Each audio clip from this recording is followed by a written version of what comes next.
Warning! The following video may contain flashing images. Viewer discretion is advised.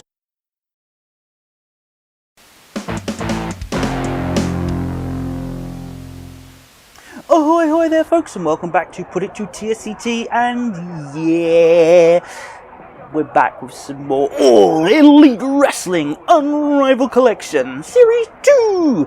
This time I've got the complete set, although one did kind of have to be purchased out of box, but we'll get there.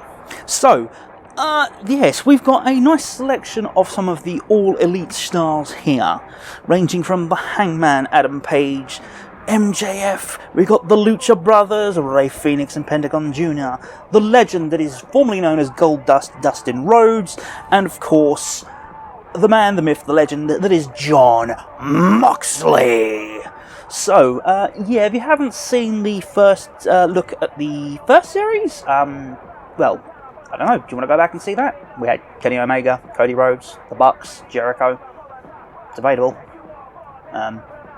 Links downstairs? Maybe, possibly. But if you've seen it, if just interested in these, well, let's have a look, shall we? Just give me a moment, because these blighters are freaking hard to get out of the box, so yeah, I'll be back in just a bit. See you then. Actually, I'm in a bit of a rush to get these out of the packet, so let's actually have a good look at the boxes before we jump in and dismantle them, shall we? That'd probably be sensible, wouldn't it? So yeah, displayed in the lovely gold packaging again, very much reminiscent of the old Jakks classics. Yeah, you know, you got your picture of your star, you've got the Unrivaled collection at the bottom, all nice and shiny, picture on the side. On the back, you've got yourself the image from the shots. So this was from AEW All Out, wherein Adam Page did the full cowboy gimmick and actually rode in on a horse. I do love his music, by the way. Horseman ripoff, but god damn, it's classic. You got your lineup on the bottom that you can all collect, telling you to watch AEW Dynamite, and yeah, it's all good. Usual guff on the bottom. Again, going for the shout out. 0-3 sad onions, always lovely jubbly. So yeah, all in all, pretty standard affair of the box. Looks pretty good, but I'm not one for keeping them in the box. They're action figures. I want them to have action, at least in the displays in a motionless set. Cut to commercial. Luchadores triple A, los oficiales. So yeah, that's all of them out of the boxes. Let's take a deeper look and have a look and see what we got. Starting off with the Hangman, Adam Page. Oh yeah, pretty neat. Got a little bit of a bull rope, single molded bit of rubber. Nothing too amazing there, just looks neat. I mean, it's textured nice. I mean, I'm not overly impressed with that, to be perfectly honest. Right, so obviously the waistcoat will come off, but let's look at the man. Let's look at the man himself. Let's look at old Adam Page. Yeah, that's a pretty good likeness. God damn it, Mox, what the fuck's wrong with you? I know, you're the top deal. We'll get you in a minute. Yeah, we've got a good likeness here. It's pretty good. Long hair, it's pretty standard. Not too shabby. He's got quite a recognisable look to him, which is, you know, one of his big selling points. So that's not too bad. Interesting in this bandana. Does it just come off, or have I got... Right. Ooh, I do like that. I do like that ring jacket. Oh, beautiful waistcoat there, and... Oh, it's a shame it's come off a bit on his trunks there, but that's beautiful work there on the trunks. Oh, knee pads as well. Oh, the attention to detail on these figures are incredible. Yes, okay, standard body parts or whatever, but oh, the details and the accessories are something else. Right, come on, let's get this waistcoat off. I'm going to regret it, but frick it, come on. Yep. Okay, so we've got his waistcoat off. How is this? This is actually attached to him. Okay, so am I looking at actually removing his head to get this off? I don't know. I don't want to take his head off, but I don't really want that on him, because he don't wrestle in that thing? Oh, dare I attempt to take the head off? Yes, oh thank Christ for that. Right, so now the Hangman has been beheaded. Take his little neckerchief off, and there you go. You can see now the little intricate details. Let's get some But look, as you can see, you've got the head that snaps forward and back, and it's also just on a little nodule that helps it move around in any which direction. Really clever! Oh, and it's on without breaking anything. Fantastic! Just what I want to see. It also does have the replaceable hand, which, you know, I suppose this is a coming tradition. Instead of having his wanking hand, we're going to have the gun point. Oh, actually, these are coming off a lot easier than the first set, and going on a lot better as well. Has that got a bit of... Oh, yes, it has got a little bit of articulation on it as well. I'm not going to do much because that wristband's really preventing much of a turn, so I'm not going to do it. But yeah, that's cool.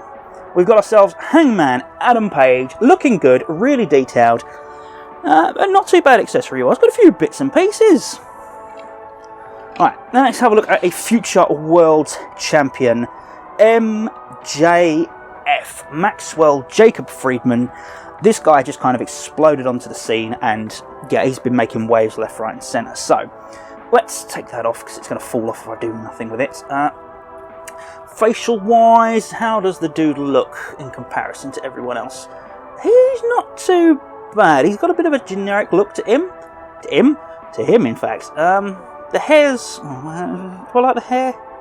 Yeah, the hair's pretty spot on. The face, not bad. He looks a bit generic. Maybe a bit puffy in the face, perhaps. I don't know. Something reminds me of like it almost looks like if he took his hair off and just put him in a different outfit, he could be pretty much any generic Jax figure. Oh, that looks pretty good though. That angle I think is spot on. But overall, it's not too amazing. Yeah, the body shape is actually different moles, which is really nice. They've really captured something there for him. Tattoos wise, not really much detail on his tattoos, but that's not bad there. Again, these all got fantastic articulation. Double jointed elbows, double jointed knees. All impressive detail. Let's have a look at this microphone, shall we? So this is the first exclusive AEW branded microphone, apart from Jericho's with the bubbly. Oh, I wasn't going to look at this first, but it doesn't matter. We're here now. Go on, focus. Yeah, so just a little bit of moulded rubber, a bit thick around the edges. Decent enough printing on all four sides. Rather nice. Let's go back to MJF. We've got the nice gold painted trunks. Not very clear, but not too shabby. That looks a bit sort of stuck on. Less impressive, but not too bad overall. Oh, they've got the back of the knee pads have got print on them. Okay, that gets points, because that's what he has, obviously in real life. And boots are boots and standard thing. Yeah, that's not a bad little thing. And he also comes with his trademark, well, does he still wear the scarf? I think he still wears the scarf. Yeah, bit of fabric folded over, stitched together. Nice little bit of Burberry, and this is actual fraying on the ends here, which is really nice touch. It's neat. I like it. I like a bit of MJF, and I don't like the fact that Micro Banks is stuck in his hand all the time, but there you go. What can you do? I'm impressed with that. Alright, Mox. I know you want to be the big frickin' deal, so in you come. Obviously, Mox was difficult to come by because he came with the Chase AEW title. The only figure so far to come with a championship. We'll have a look at that in a moment. I believe Chris Jericho's little bit of the bubbly set did come with it, but that was a lot more expensive. So, is this a good likeness of Jon Moxley? Well, the issue here is that he's kind of designed where he's got a bit beat up. He's got a little scar on his head, and he's got a bit of a grimace pulling off there. But it's not too shabby, actually. I mean, the hair's a bit too thick for IRL, but considering what they're trying to pull off with the look, this is pretty good for Jon Moxley. He's got quite a definitive look, and yeah, it sits quite well. It's pretty damn good. In terms of the waistcoat, yeah, a standard basic rubberized waistcoat with a nice spray paint design on the back. Pretty faithful. It's great, yeah. I'm getting them all undressed, because that's what you do with dolls and action figures. You just get them all undressed till all naked. Just so you can get the full effect. So, there we go. Nothing much to talk about. Oh, I didn't notice this little tattoo there. I'm glad I took the time to have a quick look. Yes, very nice. So I know Mox isn't one for tattoos, he's more one for scarring, but there we go. Oh, I don't know if you can see that. Oh, you can. It catches the light nicely. A little detail on his trousers, which obviously IRL will be actual zips and things and Ujima flonks and clips and whatevers, but there's too much detail for that. Oh, that's a bit of a wobbly joint. You see the wobbly joint? Wobble, wobble, wobble.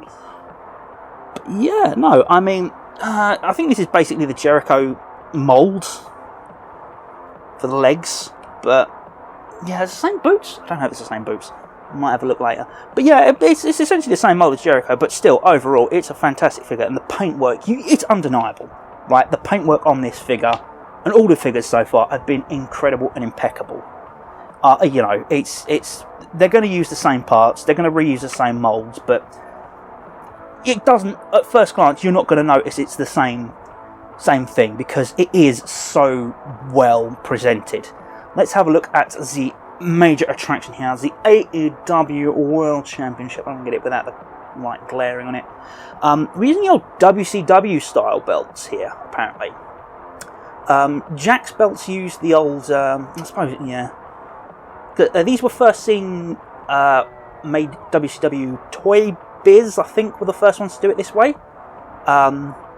Where you've got the 4 prongs and the little holes where you just pop them round and pop them through the holes, and that's what holds them in place. Jax, it was Galoob introduced something, and Jax took it over, where they had a little clip and little ridges, and you pushed it through and clipped it together. But yeah, I keep going off screen with this, I'm zoomed in so much. So plastic inserts forced into a rubber shaping. But yeah, there's some nice detail on this. I like this. The AEW title was never one for me. I'm not a huge fan of it. But the detail on it is absolutely gorgeous. Try and keep it in scene, Timus. It really is. Absolutely gorgeous. So yeah, I can see why this one was a bit of a pig to find brand new in box. I wonder if someone did a YouTube video on it. Who knows? Who knows? Furthermore, who gives a rat's ass? So, Mox, yeah, do you want to hold on to that? Yeah, okay, fine. You do you. Right, and then we have Fenix. Oh, I do like a luchador, and I do like masks. Big mask fan. So, let's get in the nitty-gritty with this one. So, look at that. Look at Rey Fenix, look at that. You can see the sculpt of his face and head underneath it. So, detail definitely there. Oh, the little fringes and frills of the winged bit on the mask and the little crown. Oh, and the little paintwork details. Oh, you can see there's lines within lines on the mask. Oh, they've really gone to town on this. Really gone to town on this mask. And the little fringe, the tassel, I believe that's glued on like a ponytail. So that will probably come off. It's a bit more rubberized than the rest of the head, but you know, it's the dangers of playing with action figures, unfortunately, with this kind of detail. The tattoos are impeccable. I don't know why that bit's so shiny. There's something super shiny on that bit, but hey ho. I think that's a sticker. Right, so I presume what they do, rather than actually have someone paint them, obviously that would be ridiculous. I think, if I remember rightly, they're kind of transfers. I think there's a little bit of transfer still stuck on that catches the light. That's interesting little detail. Little tidbit. Oh, look at all the tattoos, man. Look at all the tattoos, man. Oh, the detail. They've spent a long time making sure they get this right. That is freaking amazing. Let's have a look at his gear. Again, the detailing in that paintwork is ridiculous. The knee pads, Mexican. Oh, I forgot they were called the Mexicans at one point. Dude. I like this. Rey Fenix, one of the best stars, definitely, to come out of Mexico in the last decade. Really, really happy with that one. And now we come to the most expensive bastard of the frickin' lots. Penta El Zero. El Pentagon Jr., whatever you want to call him. The man with Cero Miedo. And yeah, you know, this is his first time ever. There is more coming, which hopefully I will be able to show. But yeah, he's pretty damn cool, this guy. And yeah, just the look of him is quite something else. I mean, the problem is, right, does he look like Penta? Well, kinda, because Penta's not much more than a mask and a bit of face. It's like, difficult to say. How is that attached? Oh, I see. Right, so you've got your basic head sculpt, which looks fine. The paintwork on the eyes is pretty good. Around the mouth is a bit sort of off, but then you've got the tongue to sort of take away from it. Not so keen on the paintwork on the top of the mask either. That looks a bit less impressive. But on the sides there, you've got a bit of silver shining onto that. It's pretty good. The fringes of the side and the back tassels, and obviously the lace-up bit, I'll keep it in frame, Timus, are all one piece of rubber extra stuck on. This torso, I believe, is brand new sculpt, because obviously he's got his old, his gear that covers himself up mostly. Oh my god, what the fudge has happened with that? I've just noticed this tattoo on this arm. The tattoos, right, go all the way around the shoulder socket, but don't actually appear on the torso. That's a bit off-putting. But it's really detailed. I just can't see the detail because it's all sucked away underneath the rest of the torso. But yeah, again, with the tattoos, they've gone right to town there. Really, really good. Let's flick over here before I get onto the hands. Because, yeah, I do like a look at these tattoos because they've put a lot of effort in, and it's absolutely worth checking out and showing off the hard work that the guys and girls at Jazwares have been doing. Cool. So, and I'll come back to the hands in a second. This frill bit of the apron, not much underneath it. It's a bit sort of bland underneath, but bit of rubber permanently sealed on there, which is... Oh, how have they got that on there? I'm curious as to how they got that on there. Because normally what they do is they have, like the other belts, they just sort of clip it in place and glue it, which kind of looks like what they did here, but not. Maybe, possibly, it was a moulded piece, single hole piece, which is quite impressive in itself. And they popped it on during production before they put the top bit of the torso on. Possibly. Otherwise, pretty generic on the bottom. Bit of detailing on the pads. I mean, to be perfectly honest, his gear doesn't have that much detail to it anyway. The look and the silhouette of him is quite striking as is, so he doesn't really need much. I like the texturing on the boots. They've done a good job with the texturing on the kick pads on the boots. I think that's new as well. I think that's brand new. Fenix had something slightly different, so they've produced more newer elements and moulding parts to be used with these figures. So yes, with these hands we do have the Zero Miro thing going on here. Although yeah, you got the M, but they also have the old wanking claw as well, in case you want to do something like a steel chair shot or something. To be honest, I would take this off and put it on, but the whole thing with him is he's Zero Miro. So yeah, that's Penta. One of the favourites, obviously, in this, so hence why he was that little bit much more expensive. And lastly, but not leastly, we have the absolute legend, the man known as Dustin Rhodes. Like I said, most people will probably remember him as Goldust in the old WWF, WWE. But hey, he's known for more than that. He's a solid talent in his own right and more than just a flamboyant gimmick. Brilliant man from what I understand. Had a bit of a rough time but brought himself back. So, bringing him up close. Yeah, the face paint's pretty cool. Pretty spot on. The likeness of Dustin is there, but not incredible. He's pretty bland, pretty generic. He almost has a hardcore Holly look to him at this point. That hair is far too thick. I can see what they've done. They've just sort of painted it on. He's like, yeah, it's short, just paint on. It looks absolutely dreadful. That's really doing the man a disservice here.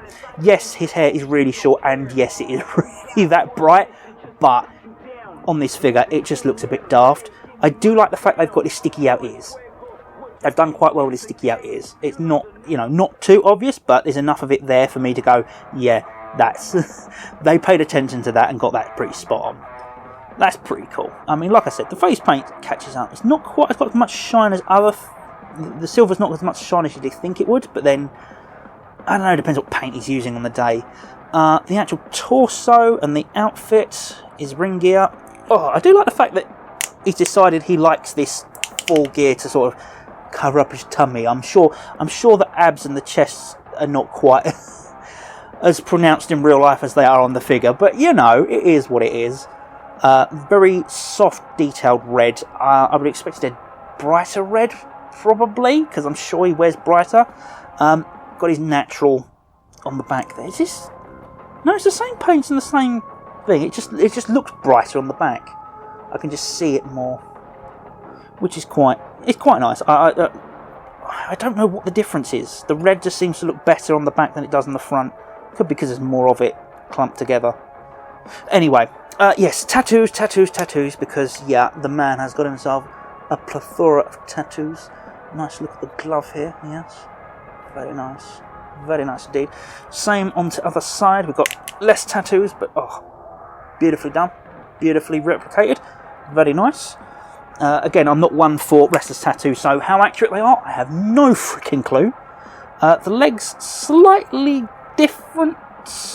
No, there's something about this front torso that's shining more light than the back and the legs. But overall, I mean, there's detailing in there. I don't know if you better pick it up, because that red on black just does not work. It's not vibrant enough to really pick up the details they put in there. They really should have gone for a more vibrant red. On the boots, natural down the back, and you've got yourself the old bull horns, because he's a good old Texas boy. Overall, it's not the most amazing of figures, old Dustin, but I will give it credit in the fact that he is in scale. So he's dramatically and noticeably taller than a lot of the other figures. So definitely got that going for him.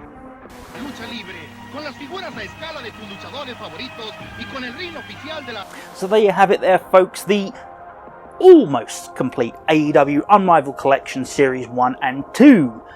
Did Series 2 live up to Series 1?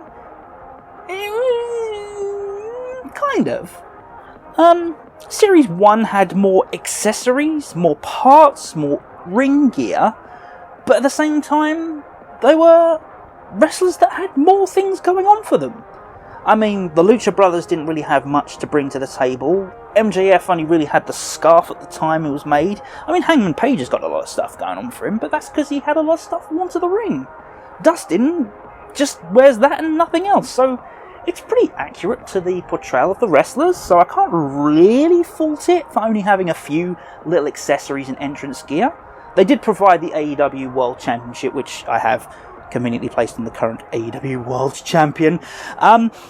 But yeah, it's overall, quality-wise, top-notch. Like I said before, the only real issue I've had with any of these so far has been Kenny Omega's eyes and the slight difference in colour in his arms and his chest. There was a bit of a iffy bit there, but overall, these figures are all fantastic. There's a lot of different moulds, lots of different shapes and variety in the torsos, the legs and the boots.